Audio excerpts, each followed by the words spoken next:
Saya senang bisa ada di tempat ini bersama dengan Anda. Sungguh suatu kehormatan bisa melayani sepanjang hari. Tadi siang dan tadi pagi menyampaikan beberapa firman dengan judul yang berbeda. Tapi sore ini saya akan sampaikan satu topik yang saya beri judul mengatasi marah. Siapa di sini yang suka marah? Jangan angkat tangan. Marah itu terjadi di mana-mana ya. Marah itu terjadi di mana-mana. Marah adalah satu emosi yang mematikan. Anger is a deadly emotion. Ada bukunya itu, Anger Deadly Emotion. Marah itu merusak banyak hubungan. Marah itu merusak banyak hidup juga. Jadi kita harus tahu apa yang Alkitab katakan dan kita harus belajar untuk mengendalikan marah kita jika ada. Meskipun jarang-jarang juga ada baiknya untuk dicegah daripada terjadi kerusakan yang tidak diinginkan. Buka bersama saya di kitab Yakobus pasal yang pertama.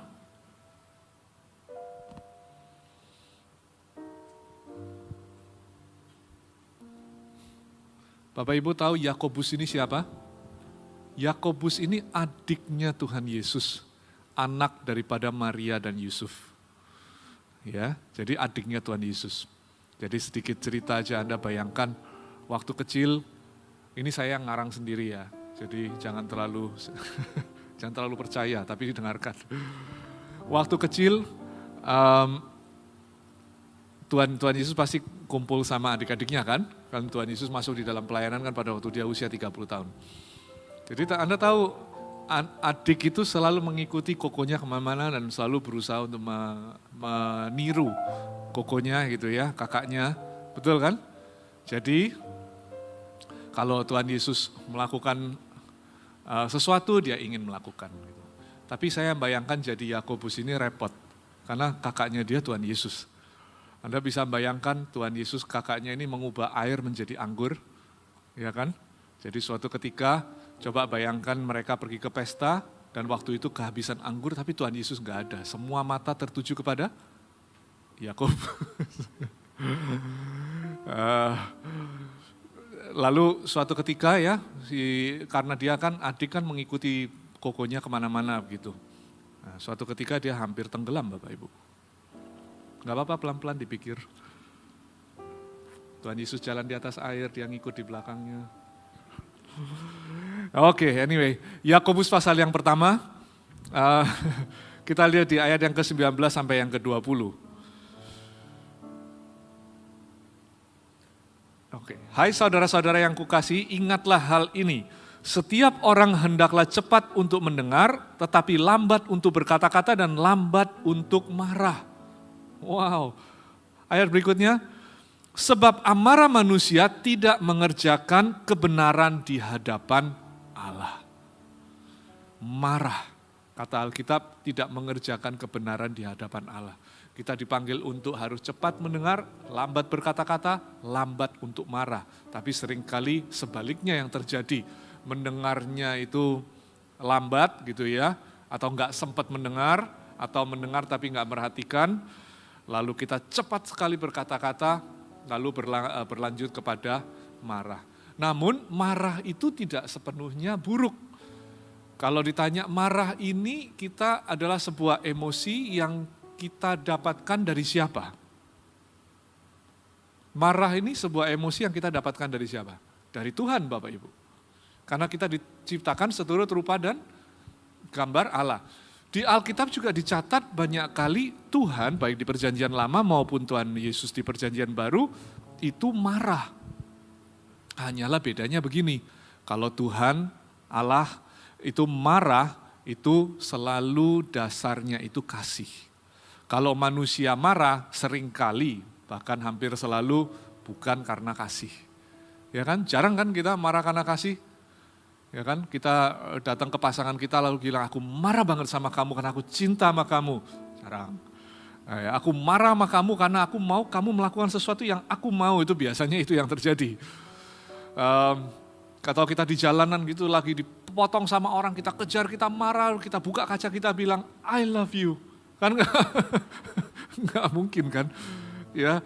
Tapi kalau Tuhan itu marah karena dia kasih cinta, dia mengasihi bangsa Israel, dia mengasihi kita, dia mengasihi bait Allah. Oleh karena itu pada waktu dia melihat bait Allah dicemarkan, dia balik itu meja karena keluar karena kasih. Kalau kita sebaliknya, seringkali itu yang terjadi. Tapi marah itu tidak selalu buruk Bapak Ibu. Marah itu bisa menjadi sesuatu yang baik karena marah itu bisa menjadi bisa membuat kita melindungi diri kita. Bisa. Saya beri contoh ya. Dulu tahun 70-an, lebih tepatnya mungkin tahun 73 harusnya. Karena kakak saya, Pastor Philip, koko saya, itu koko ya bukan adik ya. Jadi barang siapa bilang bahwa saya adalah kakaknya Pastor Philip, saya akan doakan Anda secara pribadi. Dan doa saya itu manjur sekali loh. Banyak orang yang sakit bawa ke saya doakan mereka sekarang sejauh lebih baik bersama dengan Bapa di surga. Ya, jadi kalian kalau menua-nuakan saya sebelum waktunya, rambut saya masih hitam, rambut dia putih ya. Cuma memang wajahnya lebih boros saya, iya itu saya tahu. Tahun 73, kakak saya yang kedua masih ada di kandungan mama. Ya. Mama saya diganggu sama orang, gitu. Ya rupanya mama saya dulu kan profesinya salah satunya adalah pragawati, model. Jadi ganggu sama orang. Tapi sudah menikah sama papa. Papa kerja di toko, mama di rumah. Ya ada anak pertama. Nah ada orang tuh ganggu di luar terus, ganggu terus. Tapi zaman itu nggak ada telepon. Tulis surat sampainya 2 minggu lagi kan gitu kan. Jadi nggak mungkin tulis surat ke papa di toko. Jadi dia nggak bisa telepon pada waktu dia diganggu. Orang itu mengganggu terus, tapi dia lapor sama papa. Dia bilang ini ada orang si A, si A ini mengganggu saya terus. Nah papa saya itu kalau Anda kenal, orang yang sangat amat sabar. Oke, orang yang sangat amat sabar. Saya hampir tidak pernah seumur hidup saya hampir nggak pernah lihat dia marah. Orang yang sangat baik, sangat sabar. Tapi marah loh waktu itu dia. Ya, dia marah. Saya rasa itu pantas terlepas dari Alkitab bilang tidak boleh marah, tidak boleh berdosa, tapi berhubung ini papa mama sendiri dan mama yang diganggu, jadi saya setuju dengan papa marah. Papa saya marah waktu itu, dia siang-siang dia pulang ke rumah, beneran orangnya ada di depan yang ganggu mama. Dan entah apa yang terjadi sama papa saya, dia langsung turun menemui orang tersebut, tanpa panjang lebar tanya apa-apa, langsung satu uppercut pergi ke matanya. Oke, saya tidak mengajarkan untuk kekerasan, tidak. Tapi sekali lagi, karena ini orang tua sendiri, jadi saya, ya mungkin saya belum lahir, tapi di surga saya bilang, go papa, go. Ya kan, tahu rasa itu orang ya kan. Jadi dia pukul siapa orang tersebut. Itu zaman dulu ya, hukumnya masih belum jelas. Kalau sekarang jangan, itu urusan bisa panjang. Jadi setelah dia pukul, orang itu tidak pernah kembali lagi. Oke. Jadi kadang marah itu bisa begitu, bisa melindungi kita. Ada orang yang marah karena sesuatu, membela sebuah kebenaran, dia lakukan itu. Iya oke, kadang-kadang marah itu bisa baik, jarang tapi. Jarang, terkadang bisa baik. Tapi lebih seringnya marah itu merusak. Marah itu merusak hubungan, merusak hidup, merusak kesehatan. Katanya kalau kita marah 5 menit aja daya tahan tubuh kita turun berapa jam. Jadi marah itu sebetulnya tetap emosi yang mematikan. Hari ini saya akan jelaskan ada beberapa tipe marah. Lalu saya akan bicara tentang bagaimana kita memanage marah kita dengan baik. Lalu kita cari tahu apa sebetulnya akar daripada marah itu sendiri. Jadi kalau Anda di sini ada yang suka marah dari waktu ke waktu, disimak baik-baik khotbah ini, dilihat, melakukan suatu reflecting, ya, refleksi diri, lihat saya yang mana begitu. Oke, kita lihat marah ada 4 tipe marah. Yang pertama adalah marah yang diekspresikan.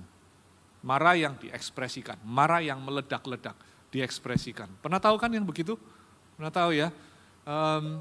Beberapa minggu yang lalu saya datang dan khotbah di GMS Bogor, lalu waktu pulang di Bandara Soekarno-Hatta ada yang marah-marah itu.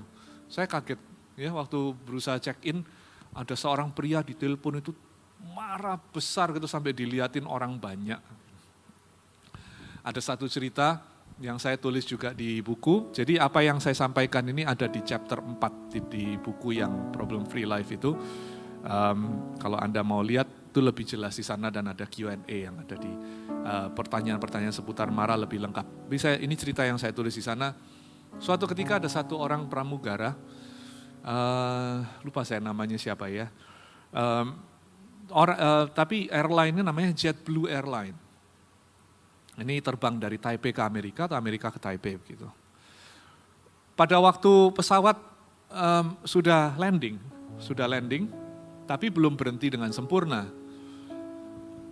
Ada seorang ibu itu berdiri mau ambil bagasi di atas overhead compartment itu.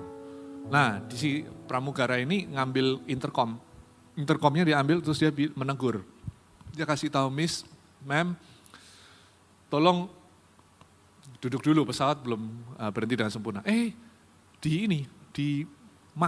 Dimaki-maki si pramugaranya ya, di cursing gitu, di kata-kata kotor. Wah, dia duduk terus terjadi boiling, terjadi mendidih.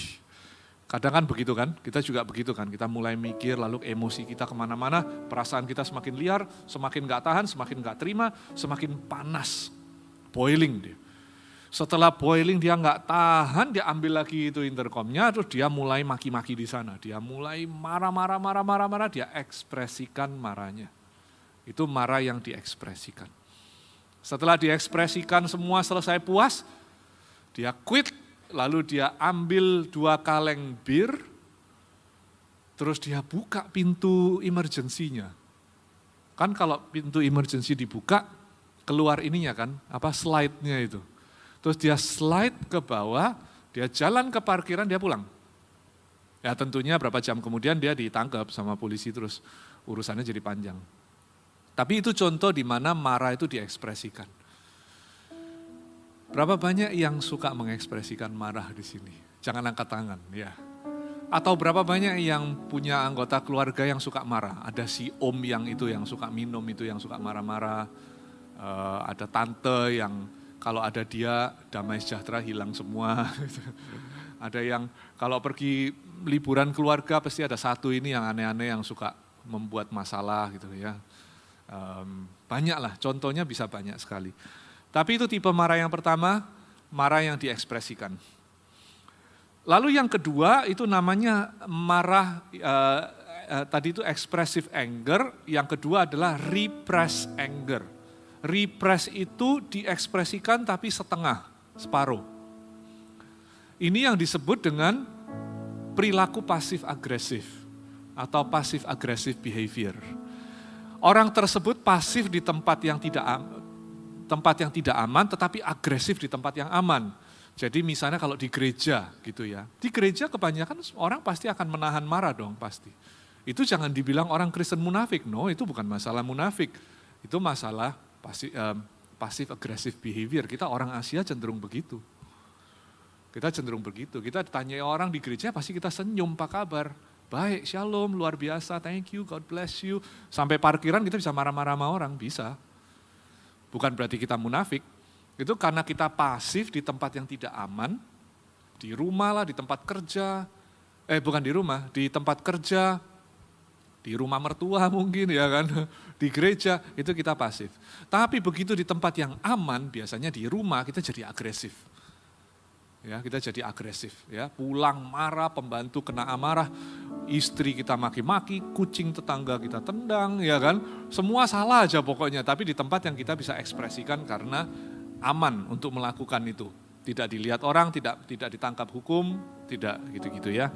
Itu namanya repress anger. Lalu yang berikutnya adalah suppress anger, ditekan full. Kalau tadi ditekan separuh, ini ditekan full. Benar-benar tidak boleh marah. Karena budaya, karena agama, karena kepercayaan, enggak boleh marah. Pokoknya ditelen aja, ditelen. Suatu hari nggak tahan, lompat terus. Bisa. Biasa ada budaya-budaya seperti budaya Jepang begitu yang terlalu semuanya ditekan, tapi suicide rate-nya cukup tinggi di sana. Ya, itu namanya amarah yang ditekan. Jadi 3 ini nggak bagus, Bapak Ibu Saudara. Yang pertama diekspresikan juga nggak baik, membuat semua orang yang di sekeliling kita jadi resah, membuat vacation atau liburan jadi rusak, membuat suasana jadi hancur. Yang pasif agresif juga nggak baik, karena kita pilih-pilih kan yang mana. Yang ditekan juga tidak baik, karena tidak diekspresikan dengan sehat. Jadi yang mana yang baik? Ada satu, namanya assertive anger. Assertive anger ini di mana marah itu kita akui, kita kelola, kita akui dulu bahwa saya marah, lalu kita kelola, lalu kita datang pada kesimpulan yang baik tentang apa yang harus kita lakukan tentang marah itu. Atau emosi yang kita rasakan itu. Nah, ini yang baik. Oke, makanya Alkitab itu bagus sekali bilang lambat untuk berkata-kata, lambat untuk marah, cepat untuk mendengar. Dia memberikan kita langkah-langkahnya.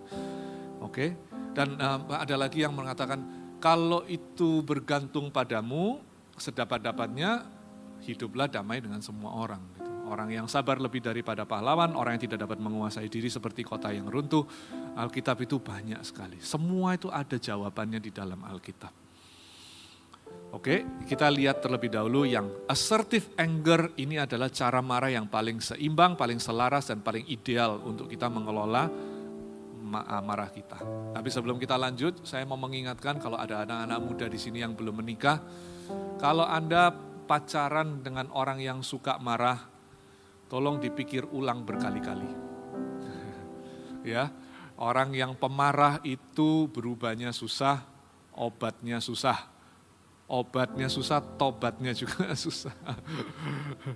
Ya, tapi saya ngomong kayak gini, kalau ada pasangan yang di sini dan tersinggung, tolong kalau nggak terima sama saya, cari saya hari Rabu, karena saya hari Selasa pulang. Kalau hari Rabu tidak ketemu saya, cari gembala setempat. Ya, hati-hati sama orang yang suka marah, karena itu tadi berubahnya susah. Kalau tanya berapa lama?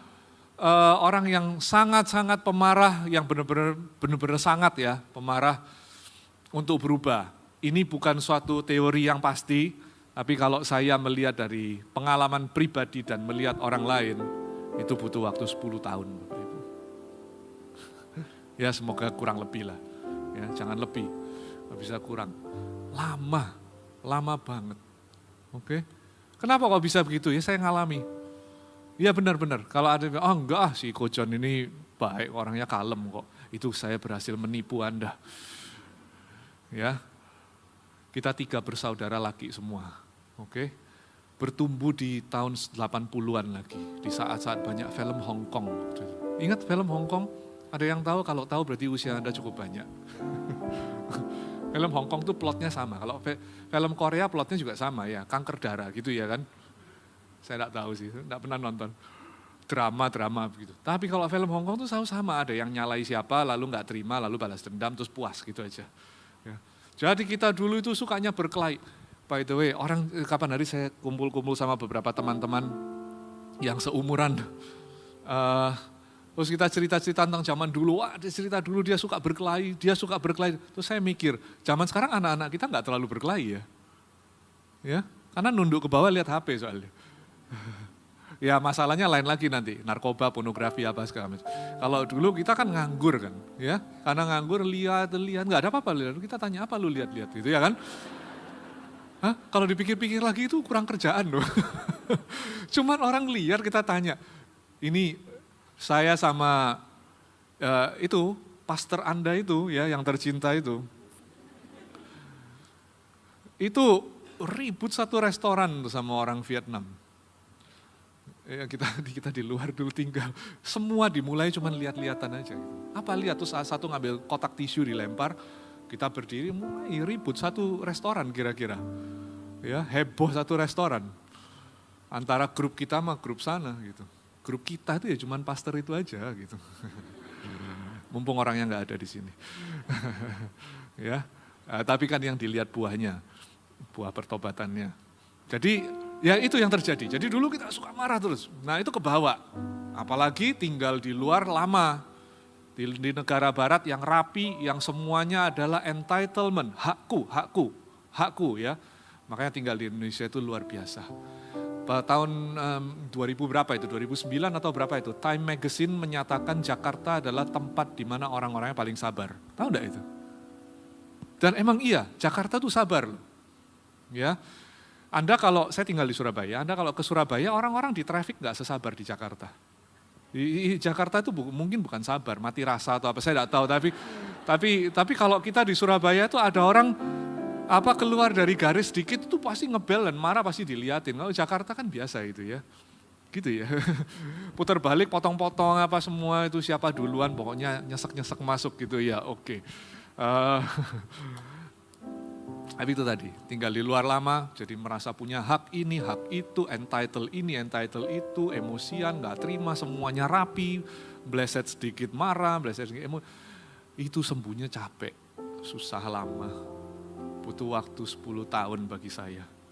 Caranya juga panjang, ambil firman Tuhan ditulis, ditaruh di kertas kecil-kecil, dilaminating, lalu dilobangi, dikasih ring, terus dicantolin di spionnya mobil.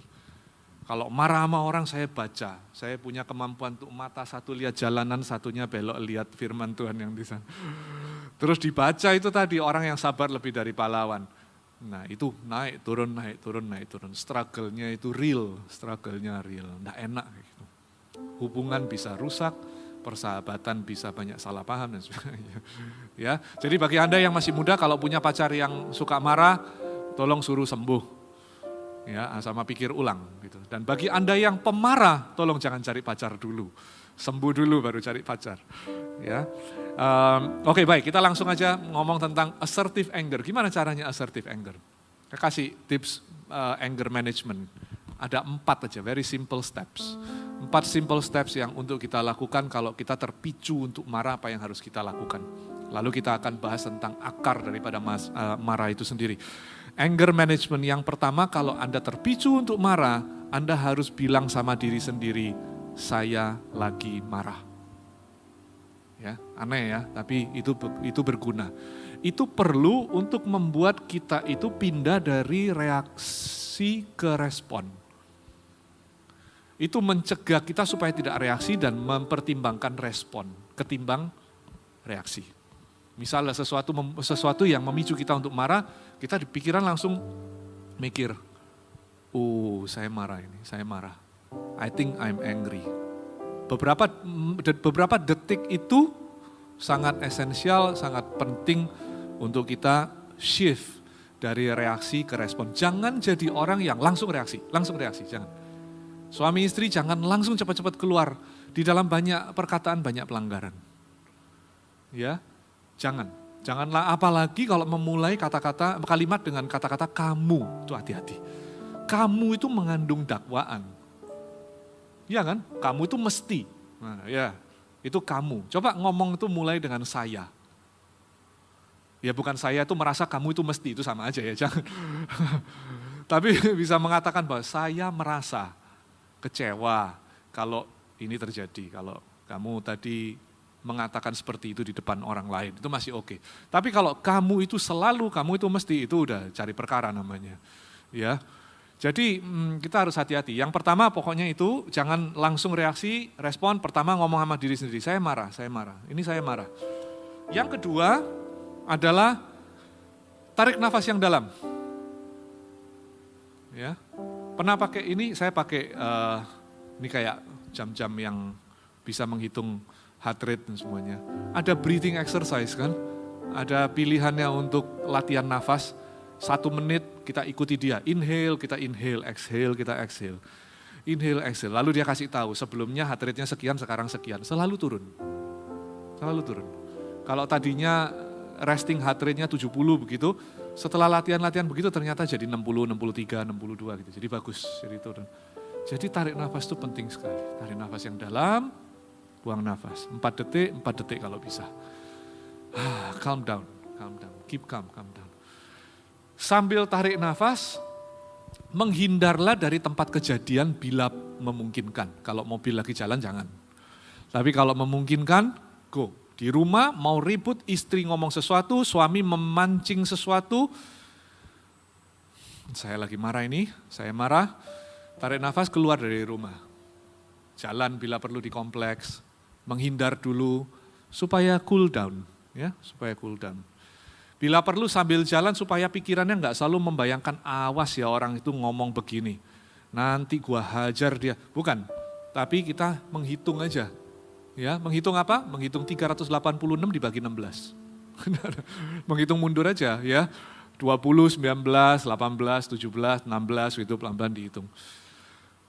Nah itu berguna sekali. Setelah itu yang ketiga, kalau sudah agak sedikit lebih tenang, tanya pada diri sendiri, kenapa kok saya marah? Oke. Lalu terakhir kita tanya, apa pilihan saya? Udah gitu aja. Oke, saya kasih contoh. Suatu hari ini cukup lama yang lalu, mungkin 10 tahun ada kali. Saya sama kakak saya yang pertama, datang ke ini tempat KTP Corner. Nggak tahu di Jakarta ada nggak? KTP Corner gitu, biasa di mall. Ada tempat KTP Corner di mana kita bisa perpanjangan KTP. Waktu itu KTP belum seumur hidup. Jadi kita perpanjang KTP di sana, kakak saya perpanjang KTP di sana, dikasih formulir kan. Dia isi. Jadi Anda bayangkan ini counter, petugasnya duduk di sana, kakak saya di sini. Dia isi, saya ada di sebelah sini. Nah terus saya tanya sama dia, oh ya baik-baik saya tanya, Pak permisi tanya, saya mau tanya tentang iktp. Terus dia giniin saya, duduk dia lihat aja nggak lihat, dia bilang gini.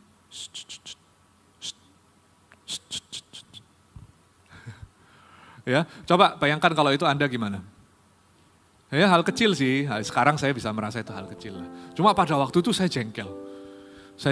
Ini ingat ya, ini 10-15 tahun yang lalu di mana segala sesuatu itu masih belum sebagus sekarang. Oke, oh banyak, kalau pengalaman gitu cukup banyak.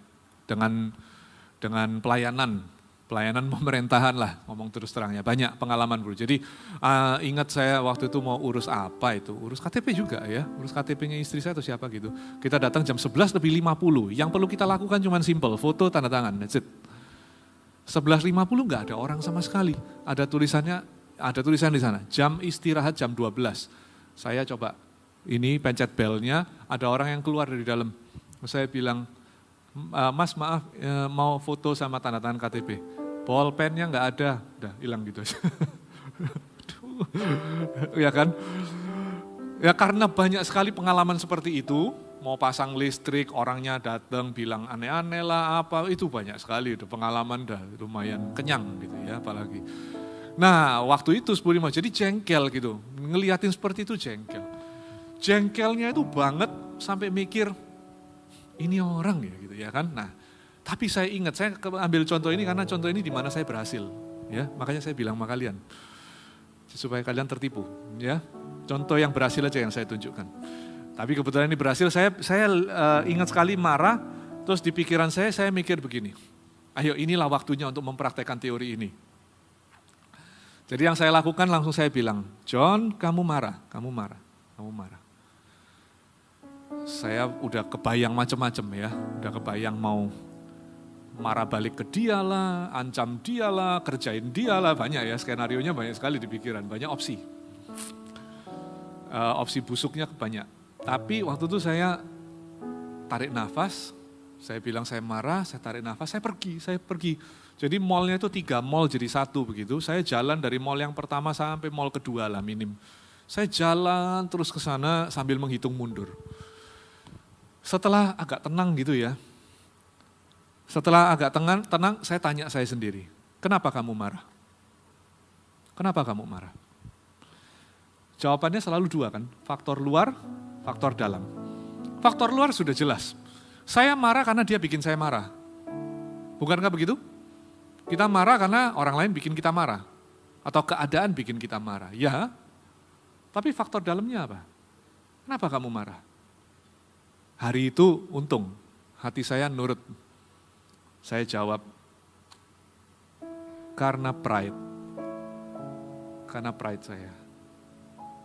Karena saya merasa layak diperlakukan dengan baik. karena saya merasa layak diperlakukan dengan sopan. Iya kan? Tapi sebetulnya kalau kita pikir ya, kita layak lah Bapak Ibu.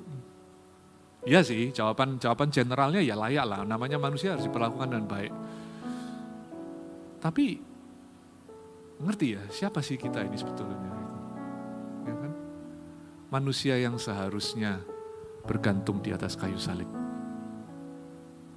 Tapi dibebaskan, diselamatkan, diberi anugerah kasih karunia. Ya. Harusnya ingat itu terus. Karena kalau kita paham itu, kita akan mengerti bahwa orang lain yang menyalai kepada kita berapa dinar kita bisa lepaskan. Karena kita sendiri hutang sama yang Maha Kuasa di atas. Jauh lebih banyak dan dibebaskan. Ya. Gak gitu kita akan sama dengan yang di Alkitab itu yang saya sebut tadi di khotbah sebelumnya. Orang lain yang hutang kita cekik dia. Karena kita lupa bahwa kita sendiri dibebaskan dari itu. Anyway, hari itu saya tanya, kenapa kamu marah? Akhirnya saya jawab sendiri di dalam hati, saya bilang ya karena pride. Karena saya merasa layak, perlu diperlakukan dengan baik. Terus yang muncul apa Bapak Ibu? Kalau kita benar-benar memproses dengan begitu, yang muncul apa? Pertobatan. Repentance. I'm sorry Tuhan, ampuni aku. Aku terlalu keras. Aku maunya benar, maunya dihormati, maunya diperlakukan. Ya alangkah baiknya kalau dihormati, alangkah baiknya kalau diperlakukan dengan baik. Tapi jikalau tidak, apa perlu saya marah gitu? I'm sorry Tuhan, again and again, lagi dan lagi, ampuni aku.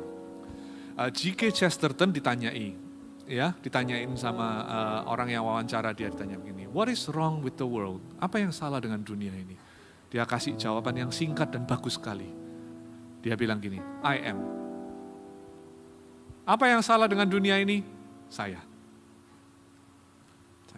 Kalau semua orang bisa mengatakan itu, oh hubungan pernikahan jadi indah, hubungan sama orang lain jadi baik.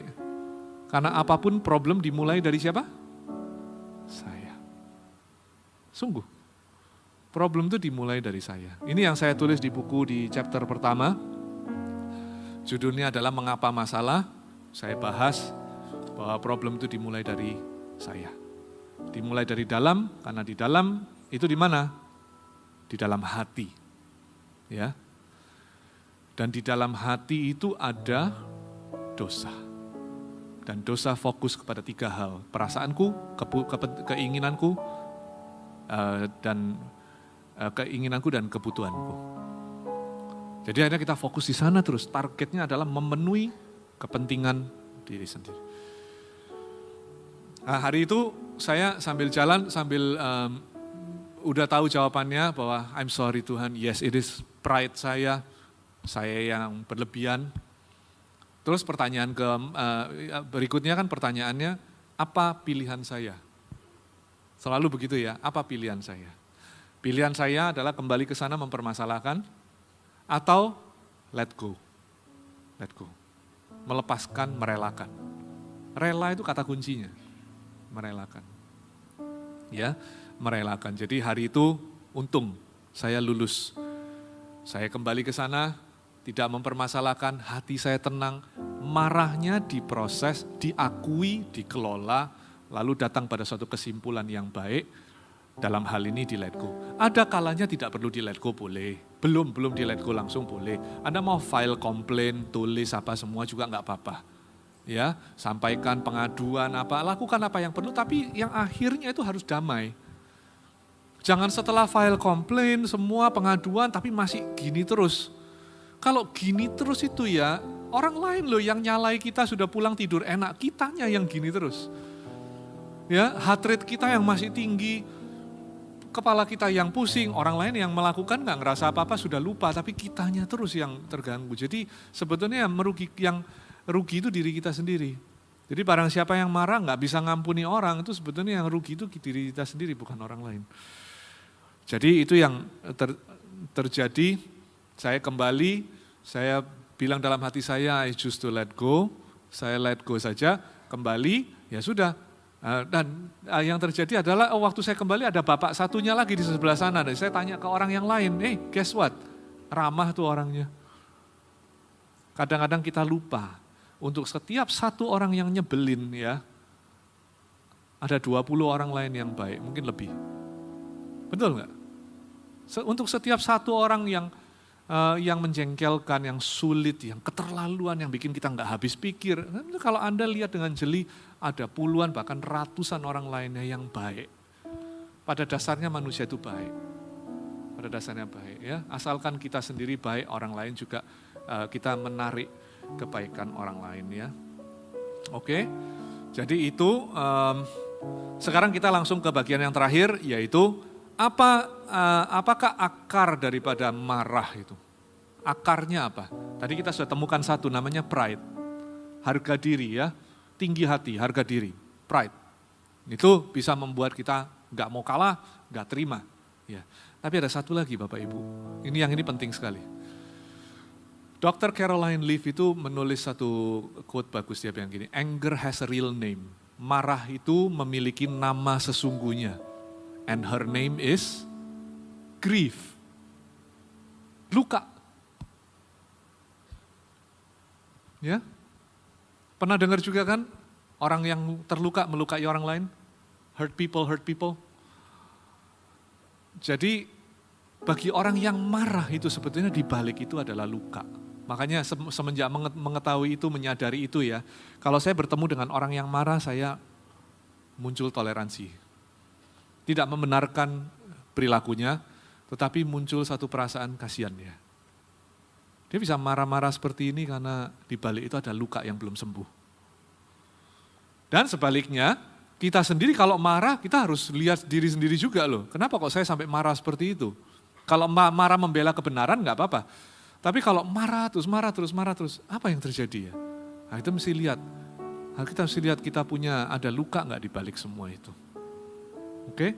Jadi saya nggak tahu apa yang Bapak Ibu alami di sini. Orang kalau marah itu biasanya ketiga arah. Ke orang lain, ke diri sendiri, sama ke Tuhan. Ya, sama ke Tuhan. Jadi biasanya begitu. Ya. Nah kita marah kan. Nah waktu kita marah ini kenapa sebabnya? Apakah kita ada luka di dalamnya yang belum sembuh? Saran saya Bapak Ibu, carilah kesembuhan. Carilah kesembuhan. Karena kalau tidak sembuh, Anda akan terus marah. Kalau Anda terus marah, Anda akan melukai orang yang ada di sekeliling Anda. Orang yang di sekeliling Anda akan terluka dan dia akan meneruskan luka itu ke orang lain. Makanya kita tinggal di dunia yang penuh dengan luka. Jadi marah di mana-mana. Oke, kalau kita buka news, ya apalagi sekarang kalau ngikutin newsnya Amerika, wah itu ini ya kita mesti mendoakan ya. Memang nggak ada hubungan sama kita sih, tapi ya nggak ada hubungan langsung. Tapi kan apa yang terjadi di sana, influence-nya kemana-mana di dunia. Itu negara banyak sekali marahnya itu ya. Kubu kanan dan kubu kiri, Republican dan Demokrat, Joe Biden dan Trump, marah aja terus. Kayak ada dua kubu, nanti Fox News dan CNN, it's very interesting. Just go at each other terus, okay? Very divided. Namanya United States, not really united sih. Pretty divided for me ya. Jadi very angry, you know why very angry? I think partially sebagian besar, I think ada kontribusi dari gagalnya keluarga di sana. Dan ini ngomong gini bukan menghakimi nation lain, tapi untuk kita itu juga berhati-hati, bercermin supaya tidak terjadi sama kita. Ya, 70% lebih anak di sana bertumbuh di single parent household. Karena orang tuanya biasanya cuma satu, karena biasanya out of wedding, out of marriage, di luar pernikahan, lalu biasanya papanya banyak yang masuk penjara lah, lari lah, gak tanggung jawab lah ini. Jadi anak bertumbuh tuh hanya lihat one single parent aja. And when they see one single parent, they get confused, mereka bingung. Whether it's gender confusion juga bisa. I think boys harus melihat dad, ya kan? Harus melihat papa supaya dia tahu bagaimana dia harus menjadi pria suatu hari. Anak perempuan juga harus melihat papa supaya dia tahu bagaimana mencari seorang pasangan suatu hari. Tahu kalau mereka tidak melihat itu, and then they're hurt, right? Maka ada question kan, kenapa lo papaku kok nggak mau sama aku di mana gitu dia. And then when you're hurt, you become angry. Kalau kamu marah, kalau terluka menjadi marah. And kalau kamu marah kembali lagi, kamu melukai orang lain terluka, dia akan meneruskan luka itu. And it's going to be never ending. Jangan sampai itu terjadi kepada kita di keluarga kita. Makanya Alkitab mengatakan, hai ayah-ayah jangan lukai anakmu. Jangan. Jadi we have to break, kita harus putuskan itunya. Evaluasi sendiri, saya tidak tahu apa yang terjadi dalam keluarga Anda, evaluasi. Kalau ada, iya tapi ini sudah banyak nih luka di sini.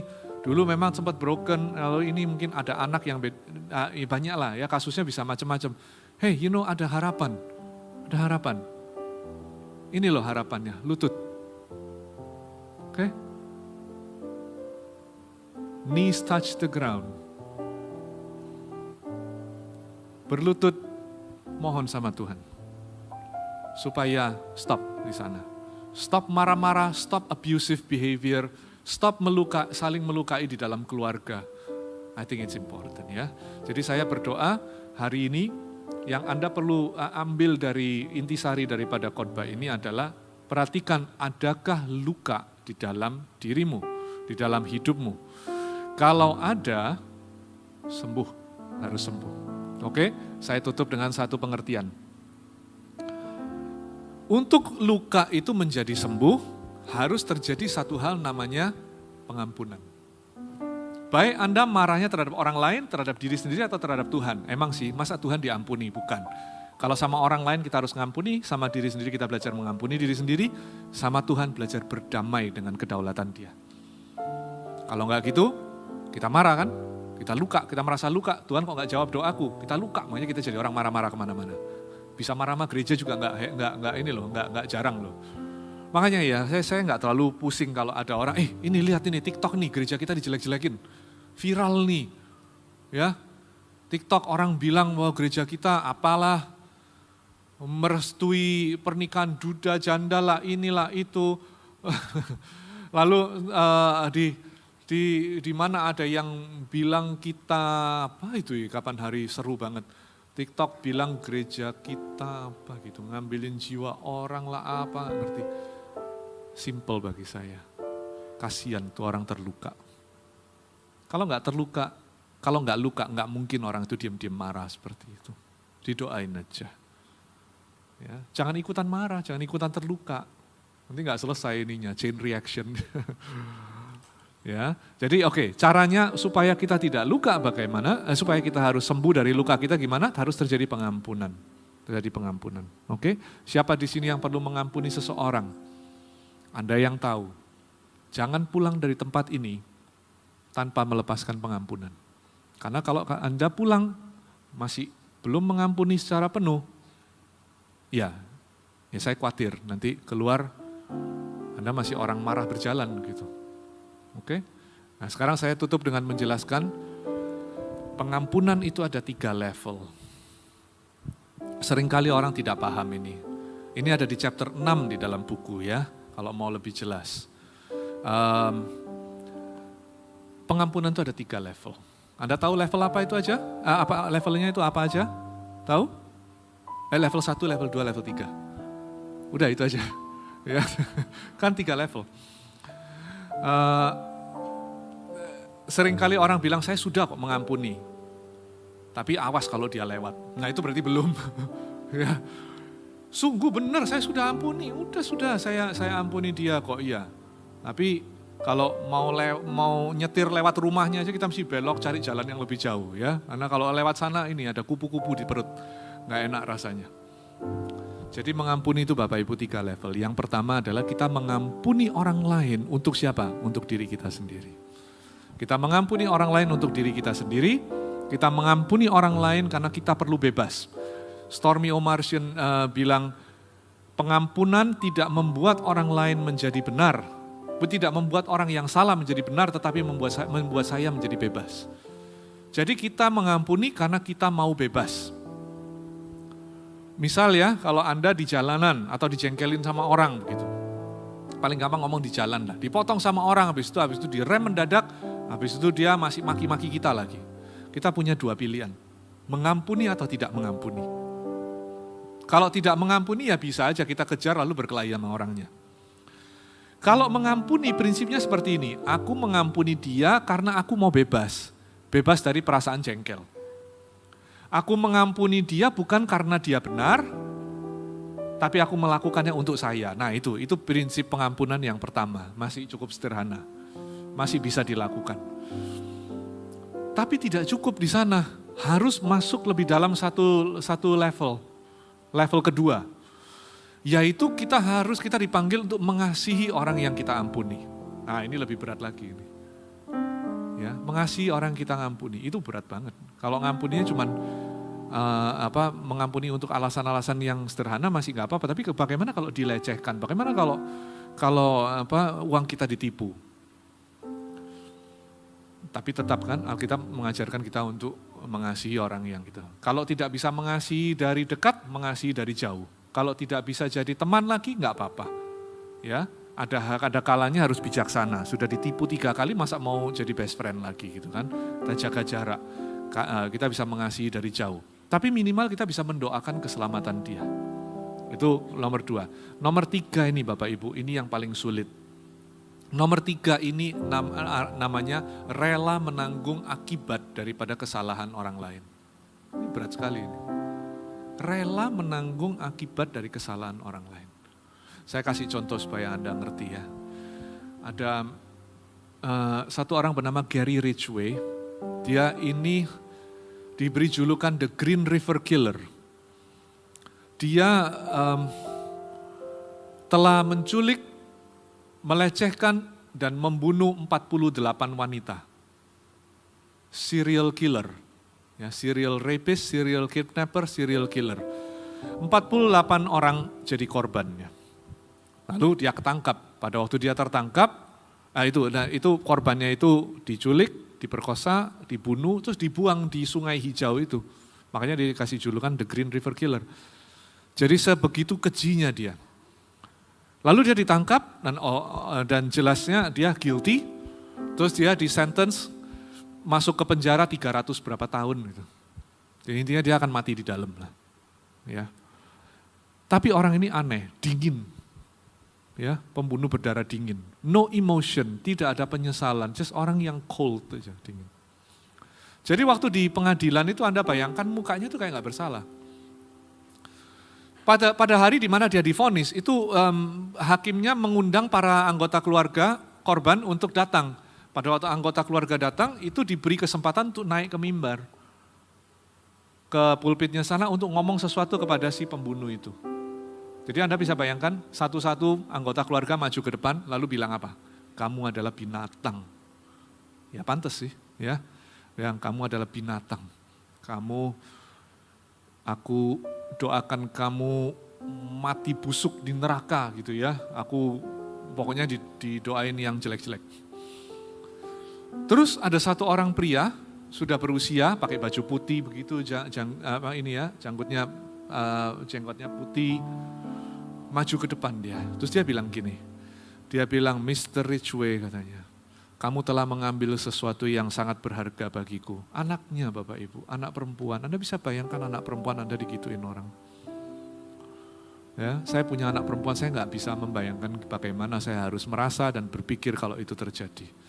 Tapi dia bilang begini, kamu telah mengambil sesuatu yang sangat berharga dalam hidupku. Dan kamu telah membuat ini sangat sulit untuk aku melakukan apa yang aku percaya. Dia orang Kristen. Terus dia bilang gini, tapi hari ini aku tidak membenci kamu. Aku mengampuni kamu. Itu orang yang dingin banget itu sampai keluar air matanya. Nah, ini itu pengampunan level ketiga. Dengan susah dan beratnya, tapi dia nyampe di level 3. Dia rela menanggung akibat dari perbuatan orang lain. Rela. Susah sih, susah. Menurut saya hampir mustahil itu. Tapi dia rela. Pertanyaannya pada waktu pulang dari pengadilan itu, siapa yang malam itu tidurnya enak? Yang menghujat-hujat dan mengkutuki atau si pria yang orang tua ini? Harusnya orang tua ini ya. Karena di dalam pengampunan ada damai sejahtera. Kalau kita tidak mengampuni, kita akan seperti berada di dalam suatu penjara yang tidak berdinding, tapi tidak ada damai di dalamnya. Ya, jadi saya berdoa, Bapak Ibu di sini, entah siapa yang Anda perlu ampuni, apakah itu anak Anda, mertua, menantu, partner kerja yang makan uang Anda, atau gereja melukai Anda, sampai kita sudah tidak percaya lagi dengan gereja, hamba Tuhan, atau Tuhan, marah sama Tuhan mungkin. Hari ini belajar terhadap orang melakukan pengampunan yang sempurna. Nah, kembali poin saya yang terakhir, kalau tadi kan kita bilang untuk rela menanggung akibat dari keperbuatan orang lain itu kan hampir mustahil. Yes, hampir mustahil. Hanya Roh Kudus yang bisa membantu. Melalui apa? Melalui pengertian bahwa kita terlebih dahulu diampuni di atas kayu salib. Kalau Anda kesulitan untuk rela menanggung akibat dari kesalahan orang lain dan sulit untuk mengampuni, coba tenggelam di dalam pengertian apa yang terjadi di kayu salib. Oke? Tenggelam di sana ya. Saya tutup dengan satu ayat, Galatia pasal yang ke-6 ayat yang ke-14, Paulus mengatakan, sekali-kali aku tidak akan bermegah atas apapun kecuali salib. Sebab oleh karenanya dunia telah mati bagiku dan aku bagi dunia. Di dalam hidup ini, kebanggaan kita, pegangan kita cuma salib itu saja. Kalaupun kita dilanggar sama orang, pegang sama salib. Di salib itu, makanya orang kalau bilang, Tuhan Yesus itu jawaban dari segalanya, yaitu dia. Tuhan Yesus itu jawaban dari segalanya. Karena apapun luka yang Anda alami, kalau Anda memandang kepada salib, Anda akan menerima kekuatan tahu bahwa Anda terlebih dahulu adalah penerima kasih karunia yang terbesar itu. Supaya kita bisa memberikan kepada orang lain. Amin Bapak Ibu, mari kita bangkit berdiri, saya undang teman-teman PAW untuk maju ke depan.